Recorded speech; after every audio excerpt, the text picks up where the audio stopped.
Welcome to lowly house. Victor observed the building in front of him with a mix of astonishment and awe at the sheer audacity.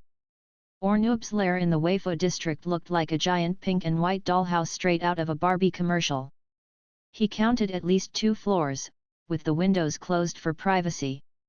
It contrasted strikingly with the other buildings nearby, which were clearly brothels. If anything, it reinforced the uncanniness of the place. How did they manage to make something so innocent look so shady? "Oh, is this a dollhouse for Gorainik?" his Zime asked, hitting the ground with his back leg like a rabbit. Gorainik loves elf dolls. They're pretty. As he glanced at the wooden doors, Victor strongly considered calling Vainqueur and carpet bombing the place. He couldn't be seen entering this establishment. But for the sake of ending Orknoob's reign of terror, all sacrifices were acceptable. The farmers only killed their victims, Orknoob made them live forever in stupidity. "We have surrounded the building and cast all the spells you asked for, sir," a skeletal spellcaster, one of his newest recruits, told Victor. "Dimensional ward? Anti-teleportation? Non-detection? Shroud of misfortune?" "Yes, we checked your entire list, and then double-checked it," the creature somehow sighed, in spite of lacking lungs. "Isn't it a bit excessive for a single orc?" "This guy is a malicious Bugs Bunny," Victor replied. "Can you imagine the number of people who want him dead, and yet never got around to do it? So triple check." The spellcaster rolled his bony shoulders and returned to his post, grumbling about paranoia. "Just stay outside and catch anyone who isn't me," Victor told Gorainik. "Especially if it's an orc." Ah, Gorainik doesn't like orc dolls. They smell worse than Gorainik's home. Gathering all his courage, his scythe in hands, and his body protected by the best armor in all of Happyland, Victor opened the doors and stepped inside the dollhouse. At least Kia was too devastated by her curse to join and watch this fiasco. The owners had gone so far as to perfume the entrance hall and paint its walls with flashy colors. Victor approached a desk right next to stairs towards the rooms above, finding a doppelganger behind it. It wasn't the first time he met one, having fought a few during the Nightblade's attack on Murmurin, but this one was slightly different. His body was completely white and featureless, like a statue of white clay, save for a tie and a red ribbon. The creature immediately waved a hand at him. "Oh hi, honored guest," the receptionist spoke, Victor immediately understanding it thanks to Monsterkin. "Welcome. I'm just visiting," Victor said hastily. "They all say that," the doppelganger replied with a laugh. "It is fine, client-sama. You are not going to go to jail." The doppelganger sounded so nice and yet so sleazy, that it gave Victor shivers.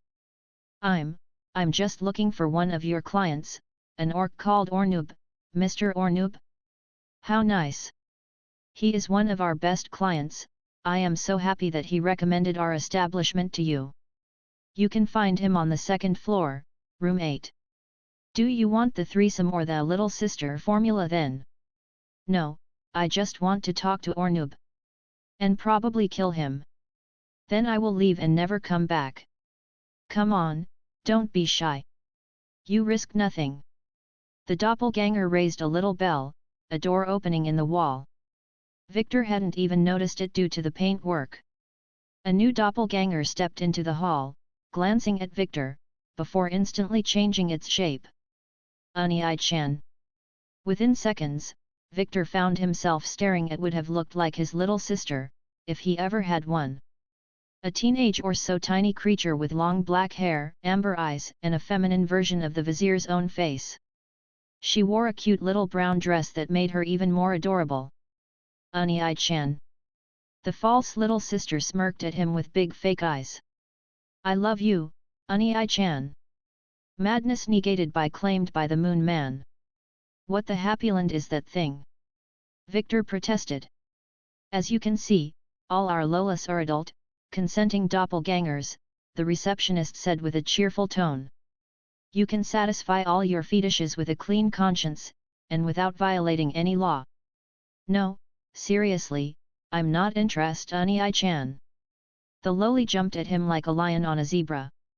I'm a virgin. Skill check successful. Victor quickly protected his purity by using his scythe as a pole, keeping the tiny monster away from him. Don't approach me, the vizier kept the creature at bay, the false little sister trying to find a way to get past the weapon. I'm telling you, if you don't step back, girls, a client cannot overcome his psychological blocks. The receptionist cast a spell, its nice, beautiful voice echoing through the building. Please come help him ease up with our Mo Overload special. More hidden doors opened, and a pack of ravenous monsters surrounded Victor. Dozens of fake, shape-shifting little girls with colored hair entered the hall, each of them catering to a different fetish. A pink-feathered magician girl, a blonde angel looking like a younger version of Meal, a tiny creature with tanuki ears, even a goth. Victor immediately did the brave thing. He fled through the nearest stairs, pursued by a pack of false, screaming little girls. Faster than his pursuers, he reached the first floor of the hotel, long hallways with numbered doors. Some of them opened, doppelgangers trying to flank and jump at him. Using his wings, the vizier flew over one, pushed another back with his scythe, and raced across the hallway while trying to locate the stairs to the second floor. I like mature women. Victor shouted while dodging the doppelgangers, his training bearing fruits.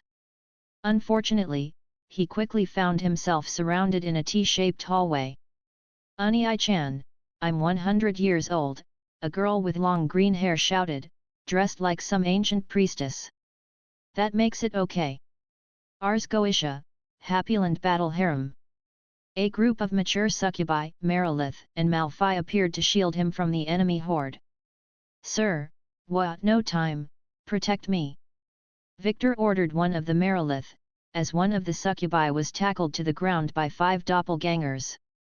His summons immediately formed a defensive battle line, keeping the teenage-looking monsters at bay.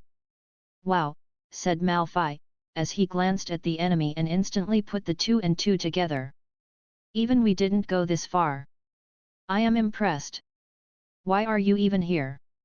Victor asked, trying to find an opening. You summoned me, Mr. Victor. When a hero calls, I answer. Victor remembered Vainqueur boasting about a new perk of his improving the summoning ability among his minions. Nice. He remembered using Black Horseman to summon Noirsuur the horse without an additional free rider though. Did it only work if he had another minion that fit the same category as the one called?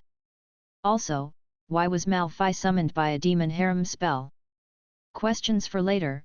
Victor spoke out loud, locating the stairs to the second level, leaping over the battle line, and leaving his soldiers to contain the doppelganger's flood. He quickly found the door of room 8, opened it, closed it behind him, then barricaded it with his scythe without looking back. Furious tiny hands scratched on the other side, but couldn't get in. This place needed to be burnt to the ground. Hey, it's a private gathering. Victor turned around, finally meeting Orknoob face to face. He looked exactly as the vizier had imagined, a skinny, green-skinned orc with short red hair, wearing the standard Japanese novel attire of pants and a sweatshirt. A silver-haired lowly with crimson eyes had tied him to a chair, sitting on his lap like some twisted hostage interrogation scene. Ich sleep, the vizier immediately cast a spell, the fake lowly falling unconscious to the ground. Crisis averted. Chains of misfortune. Fiery chains bound Orknoob, making the orc moan in a way that bothered Victor. The vizier quickly scanned the area with a glance, identifying it as an expensively decorated bedroom. Besides Orknoob and the unconscious doppelganger, a dashing rogue sat around a table in a corner, looking at the scene with apathy and a glass of wine in hand.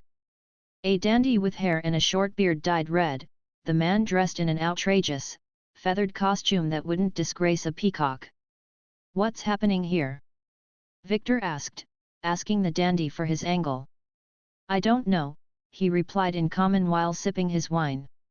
I'm hanging out with that trash because he paid me to. You aren't going to interfere? No, great. On a closer look, it appeared that Orknoob and his host were busy reenacting a scene from some kind of manga or anime. After careful consideration, I don't want to know, the vizier said, moving in front of the captive orc. Oh, you're approaching me? Orknoob asked, immediately sending terrible alarm signals. He sounded awfully calm and confident for someone bound to a chair. So we finally meet, Orknoob, said Victor. You can't imagine how long I waited for this moment. You're a fan? You know it isn't the first time I get chained by an admirer, but you're the first to look like Mammon. Victor didn't understand the reference and didn't care. A fan, the vizier replied icily. Yeah, you could say that. Well then, you got lucky. Since my powers are at their maximum on this waifu day, if you donate me 3,000 gold coins, I can send you to America, where all women are cowgirls. Victor removed his gauntlet, revealing the Moon Man's mark on his left arm. Oh, Orknoob said, realizing that Victor came from Earth too. Oh. Sayonara then. You activated Orknoob's spell trap. Instant casting of the spells, accelerated teleportation, help signal, summon planar bodyguards. Teleportation negated. Signal countered by non-detection. Summoning spell bounced back. Ah, I see you came prepared, Orknoob said with a cheeky smile, as he tried to free himself. Nice try. He struggled against the chains, expecting them to drop. But they didn't. Ugh. Orknoob struggled against the chains. Why? Why are they holding? Paralysis from chains of misfortune cannot be negated by items nor skill checks, the dandy observed lazily, while Victor moved behind the orc to remove all his magical gear. You need to succeed on a luck check. Damn. Thankfully, adventurers rarely buffed their luck. As Victor had expected, Orknoob had a wealth of magical items on himself. 2 rings of skill boosting, 1 ring of emergency teleport, 1 brooch of free movement, hastened shoes, a belt of perfect disguise, bracers of improved bluff, and a mini circlet against greater divinations. A short magical examination also indicated a miniaturized magical rope of the escape artist hidden in his ass. No wonder nobody else caught him before. Victor felt glad to have attended that ultimate jail security seminar at Scholomance. What's your name? He asked the prisoner. Orknoob. No. What's your real name? Your Earth name? Timmy, he said, sounding ashamed. Why, Timmy? Victor couldn't help but ask. Why, Orknoob? Because you have to be gay to play with the Alliance. Victor slapped that homophobic horde scum right in the face. You hit me. Orknoob complained, reciting a script. Even my father never hit me. Victor slapped him again. Begone, thought. Orknoob giggled as if he enjoyed it. Stop talking like that. Victor snarled, slapping him for the 3rd time while the nameless dandy watched on with mild curiosity. By the dread 3, the orc was even worse in person than in the vizier's imagination. It felt dirty to touch him. Okay, I'll stop. Orknoob pleaded as Victor prepared to hit him again, the vizier holding his hand back at the last second. Is this about the Lolas? I don't give a damn about the Lolas. Even if I'm burning this place to cinders when we're done, and salt the earth afterward. Frankly, sleeping with fiends probably trumped that particular fetish. Victor couldn't really criticize Orknoob on that front. Everything else, however. What do you want then? A refund? Let's start with answers. Why did you spread all those stupid lies? Man, you don't get it. This world sucks. Orknoob complained, the wording giving Victor flashbacks of his early years. I was just living my life when that giant dice reincarnated me among the orc tribes. They were all stupid and insane. So you invented a scam religion? Where is the logic in that? It was an accident, all right. I told them about Earth and they were stupid, so I figured I could make some money out of the donations and sleep with lots of gullible girls. All according to if you say all according to Kakaku, I'll strangle you with my bare hands. Indeed, as Victor suspected, it was all an ignominious scam. He didn't even believe in his own farce, making Victor's own insurance fraud look saintly in comparison. Can you imagine the number of times your followers harassed me? You give every claimed a bad name, and your scam defrauds innocent people. Look, I died in the throes of a midlife crisis, it wasn't my fault. The wretch attempted to appeal to Victor's sympathy, but it didn't work at all. And since neither magical escape nor sympathy could help, he moved right down to bribes. I dodged taxes all my life, I can pay you a lot if you let me go. Victor just glared at this humongous pile of shit, before casting a quick silence spell on him. He didn't have ground to pass a moral judgment on that hateable orc, but getting rid of him would feel so good. What are you going to do with him? The nameless dandy asked, as Orknoob kept begging silently. Shove him in a dwarf rocket and exile him to the moon. Or maybe Mars. The man raised an eyebrow, vaguely interested, before offering him a glass of his own. Victor politely declined. Who are you anyway? The vizier asked. Ludwig van. The name jogged some memory, with Victor remembering Henry's old advice about class specialization, an eon ago. Wait, you're the one who discovered the fiendish rake class. Alongside Red Mage, all the seduction-oriented perks, and most diplomacy-oriented classes. Orknoob hired me to coach him in persuasion and pick-up, although the current setup is entirely his idea. I hate this place as much as you do. You're an expert on the seducer perk? Victor asked, happy to have someone to discuss it with. Seducer, the dandy chuckled. That's cute. In my life, I have slept with 20,000 women, 15,000 men, and 1,200 genderless creatures. I have bedded creatures from all species of Outremonde, visited all available planes of existence, tried everyone and everything. I even wore a belt of gender swapping for 5 years, to experience love from both sides of the fence. You did, everyone. Except the creatures of this house. Even I have standards, unlike the orc. Sorry, but you don't seem that attractive to me. Ludwig van put his glass away, then showed a ruby necklace around his neck. This is an amulet of repulsiveness, the dandy explained. It reduces the wearer's charisma by 80%. He took it off. Charisma check failed. All went white. It was as if a bomb had exploded right before Victor, blinding and deafening him for several seconds. When he returned to reality, the dandy had put the amulet back on, while Orknoob had started drooling, his pants soiled and a blissful smile on his face. You're still standing, Ludwig said, sounding impressed. You must have an iron will. How many? Victor asked, astonished. More than 300. I only took levels in classes with S in charisma, used stat boosters, collected every perk available. Without that amulet, I can no longer function in society. Werewolves. Their moon orgies got boring after the first. Also, they have fleas. Angels. He simply laughed. Dragons. His face clearly darkened. I seriously don't recommend it.